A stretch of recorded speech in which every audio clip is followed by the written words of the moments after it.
Nous recevons par téléphone Cyril Bachelard, prêtre à l'église de Walzin, dans le doyenné d'Arlon, qui va nous expliquer en quelques mots la joie que cela lui procure de recevoir les reliques de Sainte Thérèse à Saint-Martin. Bonjour. Bonjour Nicolas, je suis très heureux de pouvoir parler à l'ensemble des auditeurs de RCF, en sachant que la grande joie pour moi comme prêtre de recevoir Sainte Thérèse, c'est d'abord pour la petite histoire de savoir que je suis français d'origine et que je suis un compatriote de la petite Normande de Lisieux puisque je suis originaire du Havre en Normandie, soit à 2 heures de Lisieux. Donc depuis mon enfance, plus particulièrement mon adolescence, j'ai eu le bonheur d'aller régulièrement à Lisieux, donc je connais très bien. J'y ai souvent célébré des messes. Je suis souvent allé aussi dans le cadre des activités de la communauté des Béatitudes lorsque j'étais séminariste. Et c'était vraiment un moment de joie et très profond. Il faut savoir aussi que Thérèse, eh bien, c'est la patronne des missions. Et c'est vrai que lorsqu'on a le désir d'être prêtre, on a aussi dans son cœur un désir d'être missionnaire, un peu à son image. Et donc, cette figure, cette image de Thérèse me plaisait beaucoup et me plaît encore aujourd'hui, bien entendu. La vision missionnaire de Thérèse. Donc, qui, en plus, est une petite sainte merveilleuse, puisqu'elle a promis qu'après sa mort, elle ferait tomber une pluie de roses, c'est-à-dire une pluie de grâce. Les roses, ce sont les grâces que Thérèse peut nous accorder en intercédant pour chacun et chacune d'entre nous auprès du Seigneur dans les cieux. Donc c'est pour cela, dans ce sens-là, que c'est important de pouvoir vivre ce temps fort de la venue des reliques, parce que les reliques, qu'est-ce que c'est que les reliques? Les reliques, c'est pas d'adorer un morceau de vêtement ou un morceau d'ossement d'une sainte ou d'un saint particulier. On vénère pas ça. Ce qui est important de savoir, c'est que la relique, c'est d'abord une présence, finalement, on pourrait dire presque palpable, du saint ou de la sainte qui vient nous rejoindre. Et je crois qu'en ce sens, on a besoin tant qu'on est sur la terre, on a besoin aussi d'avoir des moyens pour pouvoir stimuler notre foi, notre prière. Et un des moyens que l'Église nous propose, c'est de vénérer quelque chose qui a appartenu à un saint ou une sainte. Et c'est ce que nous allons vivre durant ce week-end à la paroisse Saint-Martin d'Arlon. Oui, et donc vous êtes un acteur principal pour la venue de ces reliques. Et qu'est-ce qui vous a motivé à dire à un moment donné, ben voilà, les reliques voyagent, nous les voulons à Arlon? Alors en fait, c'est parti d'autre chose. En fait, ces reliques ont été désirées un peu par différents diocèses et paroisses avant nous, en fait. Nous n'étions pas choisis spécialement dès le départ. Mais voilà que comme les reliques pèlerinées en Belgique, on nous a gentiment demandé si nous accepterions de les accueillir à Arlon. Or, il faut savoir qu'à Arlon, nous les avons déjà reçus. Moi, j'étais à l'époque tout jeune vicaire, et je crois qu'un an ou deux avant mon arrivée, on avait reçu le grand reliquaire de Sainte Thérèse déjà à Saint-Martin. Donc, on pourrait dire que c'est la deuxième fois que Thérèse vient dans notre doyenné. Et alors, c'est une grande joie parce que c'est une petite sainte qui a beaucoup de choses à nous dire. Je crois qu'aujourd'hui, on est dans un monde qui parfois est en manque de repères, en manque d'espérance. Or, la joie de Thérèse est là. C'est une joie vraiment, je dirais, communicative. C'est une joie vraiment pour notre temps. Il faut savoir que saint Pie X disait que Thérèse, c'était la plus grande sainte des temps modernes. Et c'est tellement vrai que tous les textes, les poèmes de Thérèse sont encore aujourd'hui d'actualité. Ils sont encore chantés, sont repris pour des grandes stars que nous connaissons, telles Natacha Saint-Pierre, par exemple. Natacha Saint-Pierre a repris tous les poèmes, enfin une grande partie, du moins, des poèmes de Thérèse. Et les jeunes, on peut dire qu'elle est même connue des jeunes d'aujourd'hui, quoi. Aurait-elle pensé dans son petit couvent de Lisieux, en écrivant Histoire d'une âme, que tout ce qu'elle faisait serait encore connu aujourd'hui en 2022? C'est quand même extraordinaire.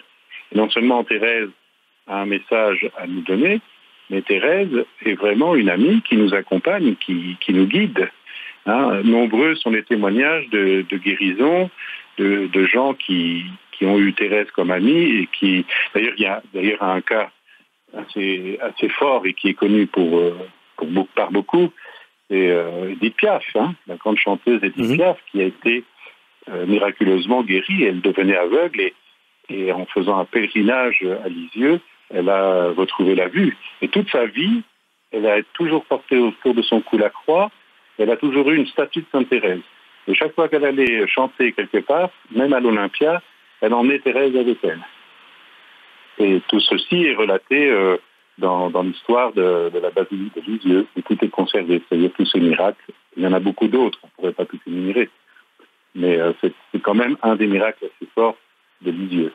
Et donc, on peut comprendre à ce que vous dites que c'est vraiment une grande joie de recevoir évidemment le reliquaire de Sainte Thérèse de Lisieux à Saint-Martin à Arlon. Je suppose qu'il y a toute une série de liturgies et d'activités qui sont prévues tout au long du week-end autour de ce reliquaire. Quels sont-ils ? Alors, tout d'abord, comme je le disais précédemment, il y a l'accueil à 19h30 avec un petit rituel d'accueil, bénédiction et encensement. Ensuite, à 20h30, nous aurons une conférence qui sera donnée par M. l'abbé Paul Scolas, donc c'est l'ancien vicaire général du diocèse de Tournai, et qui nous parlera du pardon et de la miséricorde à l'école de la Petite Thérèse.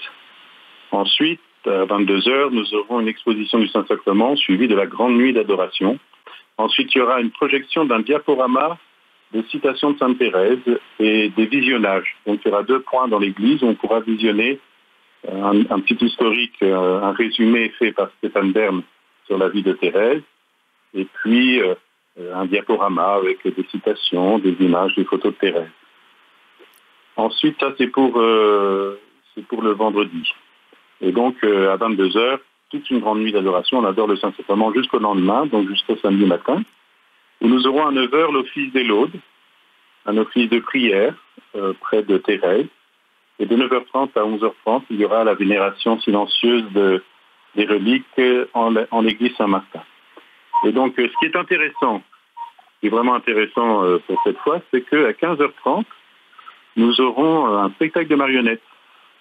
Donc ça, c'est original. C'est la vie de Sainte Thérèse qui sera fait par le révérend frère Philippe de l'abbaye de Lèche, qui a fondé le petit théâtre des marionnettes apostoliques.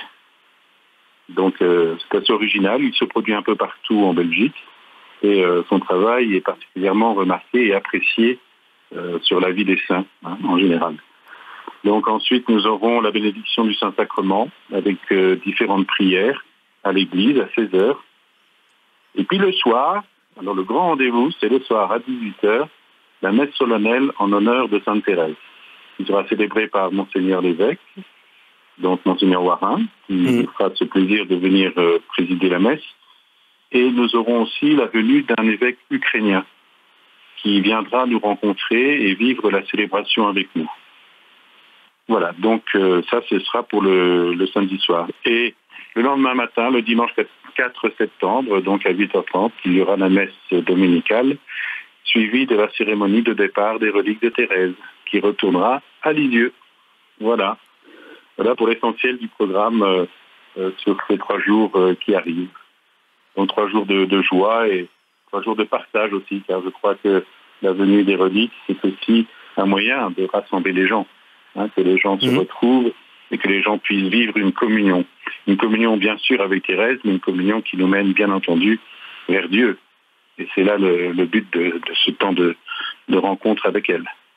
Eh bien, un beau programme bien chargé en tout cas et plein de joie autour des reliques de Sainte Thérèse. Mon père, une petite chose que vous souhaiteriez pointer, mettre en avant réellement par rapport à la venue des reliques, ce serait quoi ? Si je voudrais pointer quelque chose, ce serait que ce temps-là puisse apporter beaucoup de bienfaits, beaucoup de paix dans les cœurs. Et si ce temps de prière est vraiment vécu en profondeur, il peut aussi rejaillir sur la paix dans le monde. Parce que non seulement nous avons besoin de la paix dans nos vies, qui sont parfois assez compliquées, tourmentées dans la société d'aujourd'hui, mais aussi quand nous voyons les souffrances qu'il y a dans le monde, dans différents pays. Nous parlons bien entendu de l'Ukraine, parce que ça nous est assez proche, mais nous parlons aussi de tous ces pays du monde qui sont encore en division, en guerre, et pour qui il faut prier. Donc, cette venue de Thérèse, c'est vraiment un moyen d'être ensemble pour vivre la paix en nous et avec les autres. Eh bien, merci en tout cas de votre passage sur les antennes d'une RCF. On vous souhaite un bon triduum, comme vous m'avez dit tout à l'heure, autour des reliques de Sainte Thérèse. Et on vous souhaite en tout cas beaucoup de bonheur et beaucoup de joie autour des reliques de Sainte Thérèse tout au long de ce week-end. Merci, cher Nicolas. Et puis, le rendez-vous est pour tout le monde. Bienvenue à Saint-Martin pour fêter Thérèse.